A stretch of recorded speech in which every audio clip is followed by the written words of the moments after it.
जय हिंद दोस्तों, आज की इंस्टेंट ब्रेकिंग अपडेट केंद्रीय कर्मी पेंशनर और सैनिक खबरों में सबसे पहले बात करेंगे अग्निवीर भर्ती में बड़ा फेरबदल, सेना ने जारी किए नए नियम, इस पर बड़ी अपडेट है। इस पर बात करेंगे यूपीएफओ प्राइवेट कर्मचारियों की पेंशन पर आया है बड़ा अपडेट है। सरकारी कर्मचारियों के लिए होली से पहले बढ़ सकती है सैलरी, डीए हाइक पर आया है बड़ा अपडेट, इस पर बड़ी अपडेट है। इस पर बात करेंगे उत्तराखंड में शराब के शौकीनों को झटका, 1 अप्रैल से शराब महंगी, इस पर बड़ी अपडेट है। इस पर बात करेंगे तो सबसे पहली खबर, शादी को लेकर सेना का सख्त रुख, अग्निवीर योजना को शुरू हुए लगभग 4 साल होने वाले हैं और अब सेना ने भर्ती की शर्तों को और ज्यादा कड़ा कर दिया है। नए नियम के मुताबिक सेना ने शामिल होने वाले इच्छुक युवाओं को अविवाहित होना अनिवार्य, भर्ती के आवेदन फॉर्म में भी ये स्पष्ट कर दिया है कि उम्मीदवार न केवल भर्ती के समय कुंवारा होना चाहिए बल्कि ट्रेनिंग के दौरान भी शादी नहीं कर सकते हैं। यदि कोई इन नियम का उल्लंघन करता है या फिर अपनी शादी की बात छिपाता है तो उसे सेना से बाहर का रास्ता दिखा दिया जाएगा। नियमों में इस सख्ती की मुख्य वजह हाल ही में सामने आई एक घटना है। बिहार के बेगूसराय के एक युवा ने अग्निवीर ट्रेनिंग के दौरान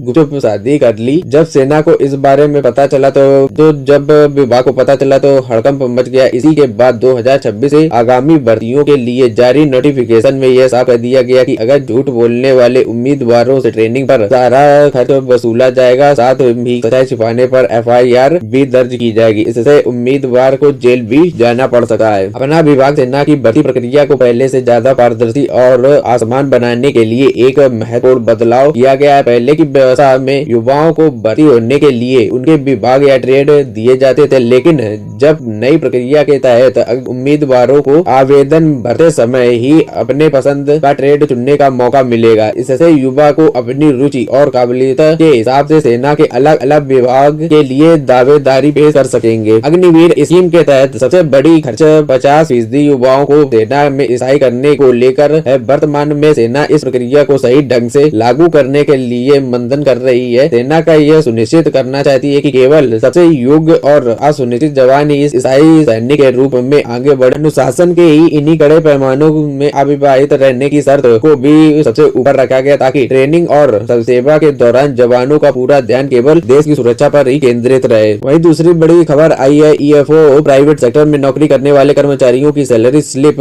में हर महीने PF कटौती दिखाई देगी, लेकिन पेंशन से जुड़ा हिस्सा अक्सर नाराजगों को ओझल रहता है। EFO पासबुक में जहां PF का बैलेंस और ब्याज साफ दिखता है, वहीं कर्मचारी पेंशन योजना का वितरण कई बार समझ से बाहर होता है। यही वजह है कि रिटायरमेंट के समय पेंशन को लेकर सबसे ज्यादा सवाल खड़े होते हैं। हाल ही में वेतन सीमा और पेंशन नियमों को लेकर चल रही चर्चाओं के बीच यह जानना जरूरी हो गया है कि आखिर EFO की पेंशन योजना काम कैसे करती है और इसका लाभ किन किन शर्तों पर मिलता है। EFO की कर्मचारी पेंशन योजना के तहत मासिक पेंशन का लाभ पाने के लिए 2 जरूरी शर्तें तय की गई हैं। पहली शर्त, कम 10 साल की पेंशन योग्य सेवा पूरी करना। यहाँ ध्यान देने वाली बात यह है कि केवल नौकरी के साल गिने नहीं जाते हैं बल्कि PF ट्रांसफर भी जरूरी होता है। अगर किसी कर्मचारी ने नौकरी बदलते समय PF की रकम निकाल ली तो वह अवधि पेंशन सेवा में नहीं जोड़ी जाती है। दूसरी अहम शर्त उम्र से जुड़ी है। पूर्ण पेंशन के लिए कर्मचारियों की आयु 58 वर्ष होनी चाहिए, यानी कि 10 साल निरंतर पेंशन सेवा और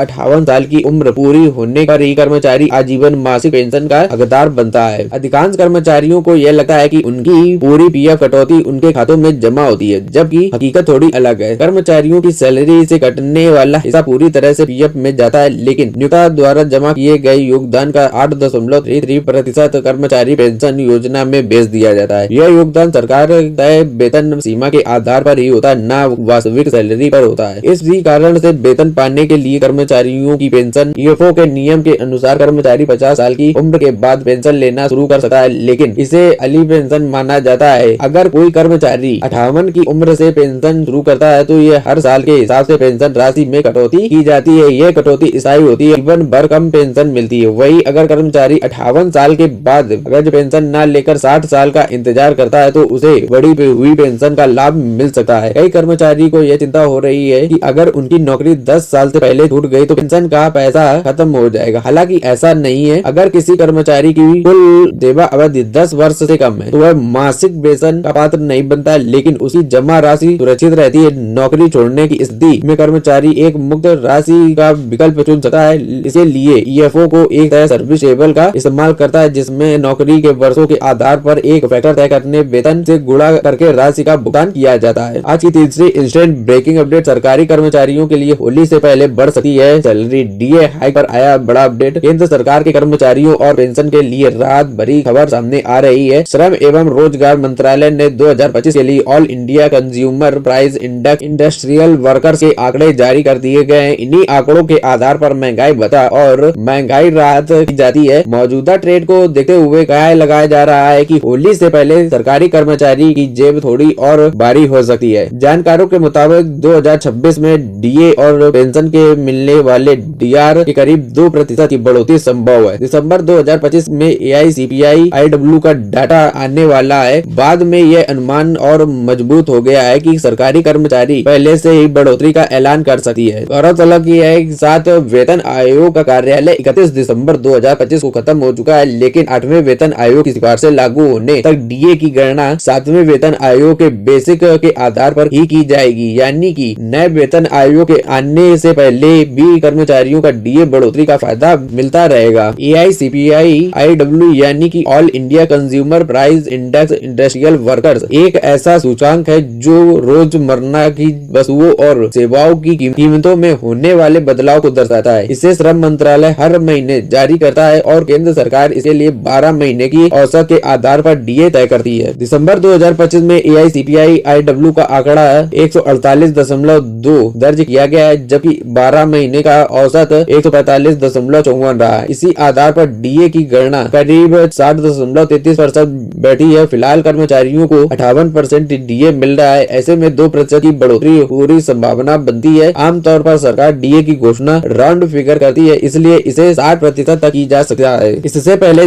जून 2025 में आंकड़ों के आधार पर अक्टूबर 2025 में डीए में 3% की बढ़ोतरी की गई थी, जिससे 55% से बढ़कर 58% हो गया था। अब बारी 2% बढ़ने की मानी जा रही है। केंद्र सरकार आमतौर पर जनवरी से लागू होने वाले डीए की घोषणा मार्च में करती है। ऐसे में उम्मीद है कि फरवरी के अंत या मार्च की शुरुआत में इसका ऐलान हो सकता है। क्योंकि इस बार होली 4 मार्च को है, इसलिए कर्मचारियों और पेंशन को त्योहार से पहले गुड न्यूज मिलने की संभावना जताई जा रही है। डीए बढ़ने का सीधा असर सैलरी पर पड़ेगा। अगर बेसिक सैलरी 20,000 रूपए है तो ये करीब 400 रूपए महीने की बढ़ोतरी होगी। ये 30,000 रूपए बेसिक वालों को लगभग 600 रूपए मिलेगा, जबकि 1 लाख रूपए बेसिक सैलरी वालों को आय में करीब 2,000 रूपए प्रति माह का इजाफा हो सकता है। बड़ी खबर आई है लिकर प्राइस हाइक, उत्तराखंड में शराब के शौकीनों को लगा झटका। 1 अप्रैल से शराब होगी महंगी। उत्तराखंड में शराब के शौकीनों की जेब पर आने वाले समय में और बोझ पड़ने वाला है। राज्य की वर्तमान आबकारी नीति के अनुसार नए वित्तीय वर्ष की शुरुआत में मदिरा के दामों का इजाफा होना तय है। देहरादून से आ रही खबरों के मुताबिक उत्तराखंड में 1 अप्रैल से 2026 में शराब की कीमतें 5 से 10% तक